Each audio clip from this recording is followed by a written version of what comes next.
Okay, so we want to have a little chat about dice. I have a fresh install of Foundry. There's a couple of bits and pieces here that I can get rid of that come from an old install. Just done that. I have a completely fresh install, and we'll go through some of the stuff that we can do to deal with dice. In particular, you want to have a look at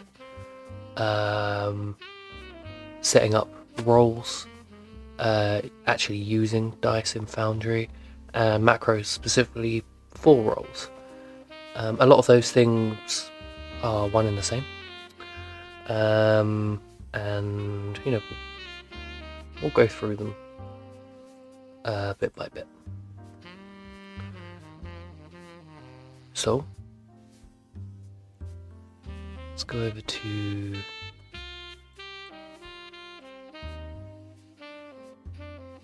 Foundry,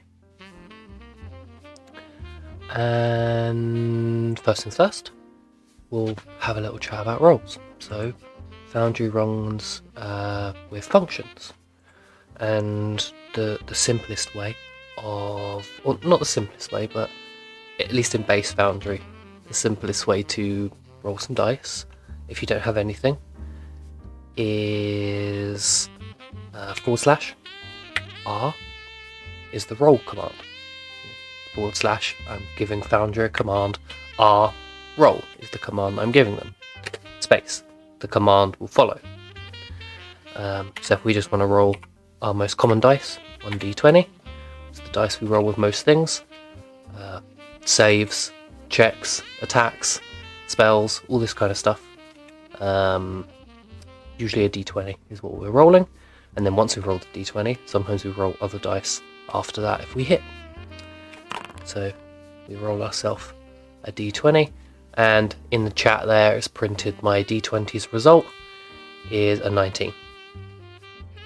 Same again for if we're doing /R 2d20. We'll get a total. So I just rolled 1 and a 20. I rolled 2 criticals because of course I did. But they've totaled it up and it's come out to 21. On top of that, I can do extra functions on top of that. So I've got /R roll 2d20. Now, if we have advantage or disadvantage in 5e, you roll 2d20 and you either keep the highest number or you keep the lowest number. Well, we can do exactly that in Foundry. Let's say I've got advantage on the roll and I want to keep high. Well, at the end of my d20, I add KH for keep high, or, well, there's the roll. So we have a little look at that. I rolled a 10 and a 4, but it's told me that I got a 10 rather than 14 because it's only kept the highest number. And there are other functions on top of that. You can do /R 2d20, and then you've got KL for keep low, you've got DL for drop low, and DH for drop high. So if we do a drop low function, it has rolled 2d20 and it's dropped the lowest number, which with only 2 dice is exactly the same as keep high. Dropping low and keeping high are the same thing when it comes to 2 dice, but it's important to differentiate those 2 functions because let's say we're rolling for stats. So if we clear this so you can see it, we can do /R 4d6. This is the most common way of rolling for stats, but it's not just a flat 4d6. You roll 4d6 and you drop the lowest number. So let's do DL. Drop low. Roll that, and one of our stats that we've rolled here is an 11. We've got a 4, a 3, a 2, and a 4. It's dropped the lowest one, and it's given us 11. Just to demonstrate how these are not the same things when you have more than 2 dice. The opposite of drop low is keeping high. So we're going to do /R 4d6 keep high, and we've got a 3. Which means that we've rolled a 1, a 1, a 2, and a 3. So if we were doing it the correct way, we've got ourselves a 6, but because we've kept high, we've only kept one number out of the 4. So we've got a 3. While we're speaking of attributes, might be a good time to talk about macros. Macros work in exactly the same way. We left click on one of our macros here, and we're going to rename it to ability scores.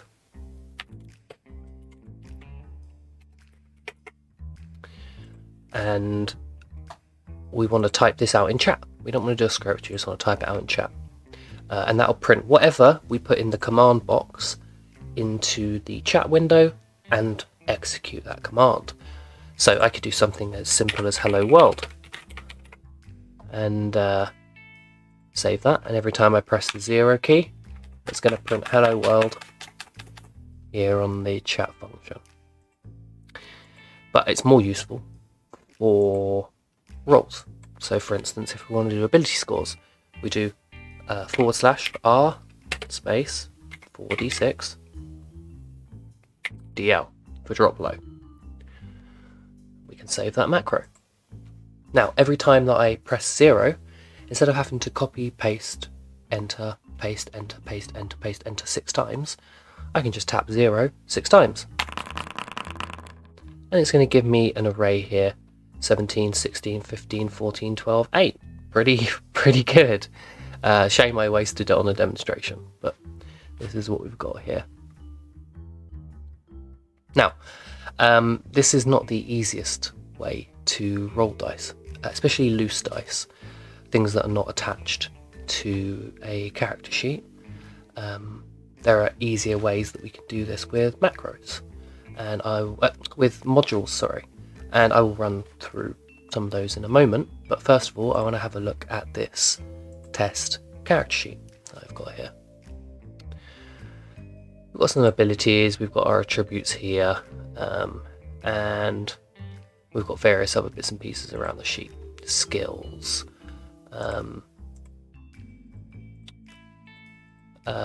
saves, sorry, here, modifiers here.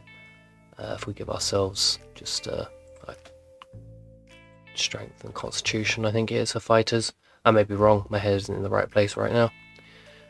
We've got our proficiency bonus of +2 for being a level 1, and we've got a basic armor class of 12 because our dexterity is a +2, and we get to add 10 to that when we're unarmored. So, easiest way to roll check of some kind. Let's say we're doing a strength check. We're going to come up here, we're going to click strength, ability check, and it's just a normal roll, and it prints out an ability check strength for us. +2, even though we're proficient, only applies to saving throws. So let's do the same again with a saving throw. And we're going to do normal again. And this time it's given us our proficiency bonus because we are proficient in strength saving throws. And it's the same again with skills. We do an athletics strength check, and then if we give ourselves proficiency in athletics, as you can see, it adds the +2 on top of it. At the 0 is because we don't have any extra modifiers, and it always adds an extra modifier. Even if we don't specify that there is one, there will be one attached to the skill. And that can be found here under the global bonus here. So if I change that to a 2, let's say I have some weird item that gives me a +2 to my skill, strength skill, athletics skill, well, that's now going to add a +2 on top of the 0, which I'm not sure where that's coming from, in fact. So there we go, we learn something new every day. On top of that, we have items in our inventory, and if we hover over where it says longsword, you'll notice that the image of a longsword there changes from a longsword to a dice. If we click that, we get some options. We can take an attack, we can roll for damage, and because it's a long sword, if we're holding it in two hands, we can also roll for versatile damage, and all those options are there. So I'm going to roll an attack roll.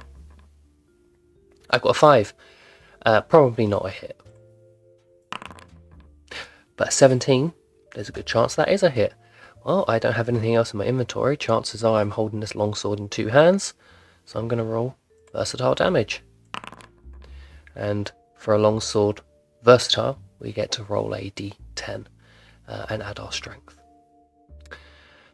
I haven't set up my weapon proficiencies, but if I was proficient in martial weapons, and obviously in simple weapons too, now I have these two proficiencies, and if I gave that longsword a swing, it's not, because apparently I am not proficient in it.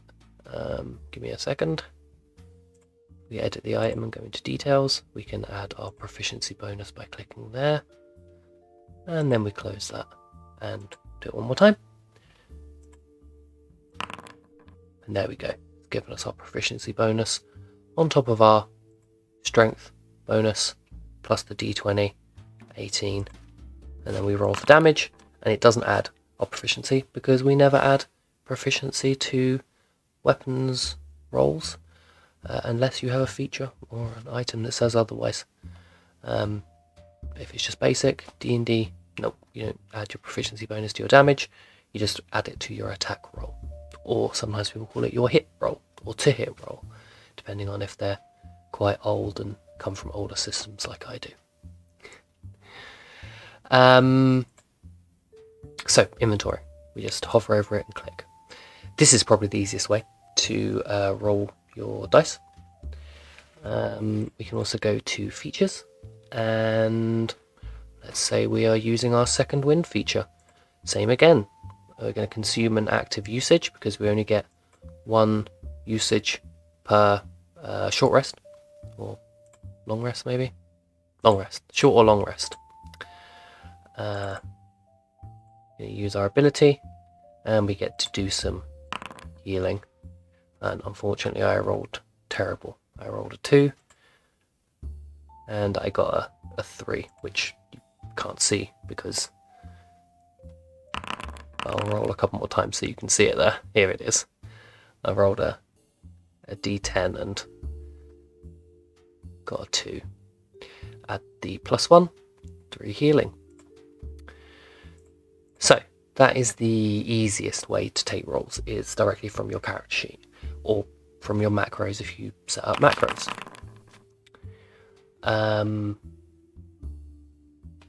But one more thing that I would like to point out is there are modules. So that's how to set up rolls. That's how we use dice, and that's how we set up macros for rolls. Those are the 3 things you want it covered. But on top of that, we can also do some modules. Now I don't have any modules installed right now, so we need to go to the module package installer, and we do that by returning to our setup. On our setup we have a little add-on modules here, and we can install modules through the package installer. It's probably going to take quite a while to load these packages. There's quite a few of them online. Depending on how quick your internet is, it might take a hell of a lot longer than that. But there are many different sort of packages here. There are some which are premium. You have to buy them to get access to them. Generally, they are fairly high quality. I believe they go through some kind of a procedure for checking to make sure they are exactly what they say they are. And a lot of these are things like battle maps and stuff like that. However, there's only 354 of those, and there are 1,646 packages directly through this install module package manager. Well, we can have a look at some other stuff. There's things like dice rolling, and this is what we want to have a look at today. In particular, there's a couple of interesting modules. You'll notice when we rolled our dice that there were no dice. Some people don't mind that. Just at random, you get thrown a random number your way, and there's your roll. Well, I don't. I prefer having some kind of physical dice, so I use a module called Dice So Nice. Here it is. And there are some other dice that you can download that make them look different. But I'm just going to get the standard Dice So Nice module. Apparently, it's going to throw errors at me. Chances are this has worked just fine. And then another thing that I suggest is what's called a simple dice roller. Here it is. We're going to install that too. So now we've got two modules here, which are going to make our lives, one, easier, and two, look nicer. So we are going to head back into the game, into my test world, and we're going to go into the module manager, manage modules. We're going to tick both of them on, and then we're going to save these module settings. It's going to reload the application, and here we go. We've got, you probably can't see it there, so let me bring it up. But as you can see, when we roll dice now, it's actually going to show us some dice. Now, these are different for every user. You know, my dice may roll in from the bottom left and settle somewhere in the top right. Other users may see them come in from the right and settle somewhere in the top left. But they will all see the same result. So even though they may see a different animation playing, and these are not baked in animations, I don't believe. I believe these are physics animations. At least I've not seen the same baked in animations over and over. But they have a predetermined, you know, side that they're going to settle on, and that's the side that this random number generator spews out. It's just a way to make your game look a little nicer, and I think people appreciate seeing physical dice going across their screen. You'll notice that when we take a roll with it, that it doesn't actually print out the result until the dice are settled. So there's no, here's the result, and then watch these dice tumble across the screen for no real reason. You have to wait until the dice have settled, and then you will see your roll. Also, on top of that, if we clear this, I'm just going to make us a real simple 1/r 1d20, and save that macro. And we now have a d20 on number 1, and every time I click this number 1, it's going to roll those dice every single time.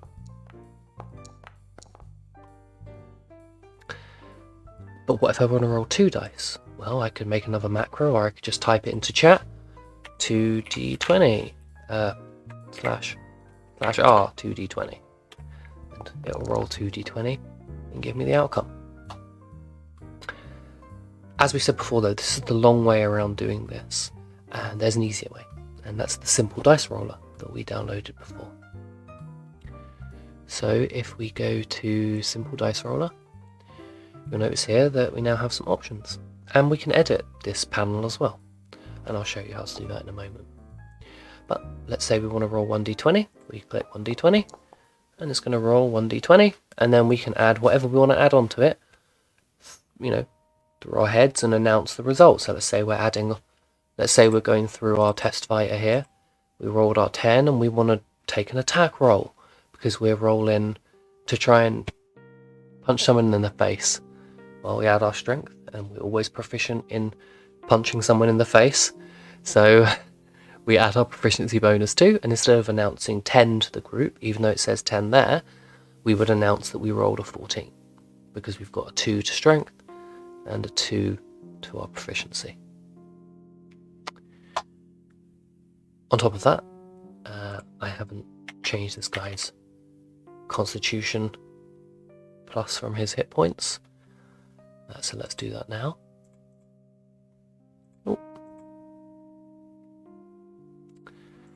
So yeah, we can, we can roll a D100.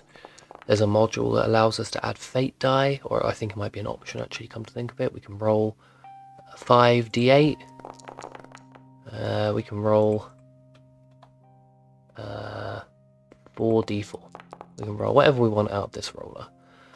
But you'll notice that we can only go up to 8 right now. Well, if we go into our settings, and then we find simple dice roller, we can actually increase that number. Let's put it up to 25. We can also enable fate die, as I was saying before. And now when we look at this, we'll have the ability to roll up to 25 dice, and even roll fate dice if we choose. If you use that in your games, I do. I find them very useful, so the option is there. So that's dice.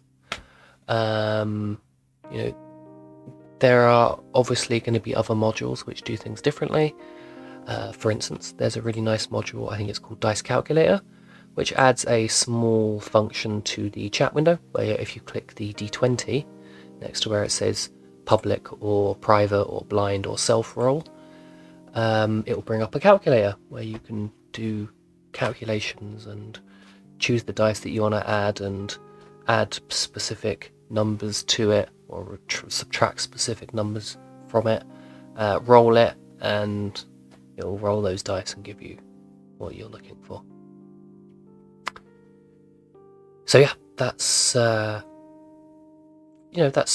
that's how we deal with dice in basic Foundry, using a couple of extra modules. And just to really quickly go over Dice So Nice, we can actually change our dice. We can use a theme. We can have more crazy stuff. There are many options for what you want to. Many options for what you want to do here. Also, we can change that back to custom. We can edit all this ourselves. So if I do something completely random, Astral Sea, we'll do it glassy. Our font will be Times New Roman. Our label color will be black. Our dice color will be white. Our outline color will be black. And our edge color will be white to make it stand out. No. Our edge color will be black and our outline color will be white, sorry. There we go. And we've got ourselves an interesting set of dice there, just from random choices. There are also other things you can do here. You can change your options, you can add special effects. So for instance, if I have a D20 on a result of a 1 or a 20, it's going to give me a magic vortex. And then we'll save that, and we'll just roll a load of D20s and watch that happen. There we go, down the bottom here. It's highlighted when I roll a critical, so we can do that kind of thing with Dice So Nice too. So yeah, that is Foundry's dice functionality. I think that's kind of like the most basic stuff, without going, crazy in depth with it. There are literally, what was it, like 100 odd modules or something of dice related to dice, but these are the ones that I personally use, based on the fact that I run games for newbies, and I find them to be generally just quite good, these ones. There you go.